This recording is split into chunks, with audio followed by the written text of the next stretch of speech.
Hello everyone, welcome to the football talks of house of chronicles. നമ്മൾ ഇന്നത്തെ വീഡിയോയിൽ discuss ചെയ്യാൻ പോകുന്നത് Spain versus Argentina world cup ഫൈനലിനെ പറ്റിയാണ്. അങ്ങനെ 2026 വേൾഡ് കപ്പ് ഫൈനലിൽ സ്പെയിൻ അർജന്റീനയെ എതിരില്ലാത്ത ഒരു ഗോളിന് പരാജയപ്പെടുത്തിയിരിക്കുന്നു. ഫെറാൻ ടോറസ് ആണ് സ്പെയിനു വേണ്ടി 106-ാം മിനിറ്റിൽ ഗോൾ നേടിയത്.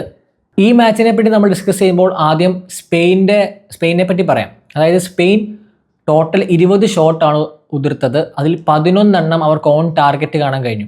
ഇനി അർജന്റീനയുടെ കേസ് പറയുവാണെങ്കിൽ അർജന്റീന വെറും 3 ഷോട്ട് മാത്രമേ എടുത്തുള്ളൂ. അതിൽ 0 ഓൺ ടാർഗറ്റാണ്. കംപ്ലീറ്റ് സ്പെയിൻ്റെ ഡോമിനൻസ് ആയിരുന്നു. ഇപ്പോൾ കളി ലൈവ് കണ്ടവർക്ക് മനസ്സിലാവും. മാച്ച് കണ്ടവർക്കറിയാം അർജന്റീന ഭയങ്കര ഡേർട്ടി ഗെയിമാണ് കളിച്ചത്. ഭയങ്കര ഫൗളും ചവിട്ടും എല്ലാം ഉണ്ട്. മോശം പെർഫോമൻസ് ആയിരുന്നു മാച്ച് സമയത്തും മാച്ച് കഴിഞ്ഞു അർജന്റീനയുടെ ഭാഗത്തുനിന്ന് ഉണ്ടായത്. അങ്ങനെ മെസ്സി അദ്ദേഹത്തിൻ്റെ final Argentina world cup match കളിച്ചിരിക്കുന്നു. സോ സ്പെയിൻ്റെ ഒരു റൺ, അതായത് ഈ ഒരു വേൾഡ് കപ്പ് റൺ എന്ന് പറയുന്നത് വളരെ ബ്യൂട്ടിഫുൾ ആയിട്ടുള്ള റണ്ണായിരുന്നു.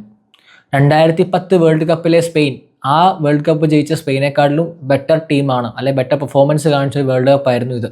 അങ്ങനെ കൺഗ്രാജുലേഷൻ ടു സ്പെയിൻ ഫാൻസ്. ഇത് നിങ്ങളുടെ വിജയമാണ്. ബാഴ്സലോണ ഫാൻസ്, നിങ്ങളുടെയും കൂടെ വിജയമാണ്. കാരണം വിത്തൗട്ട് ബാഴ്സലോണ ഓർ ലാമോസിയ സ്പെയിൻ ഈ ലെവലിൽ എത്തില്ലായിരുന്നു. സോ കൂടുതൽ വീഡിയോയുമായി വീണ്ടും കാണാം.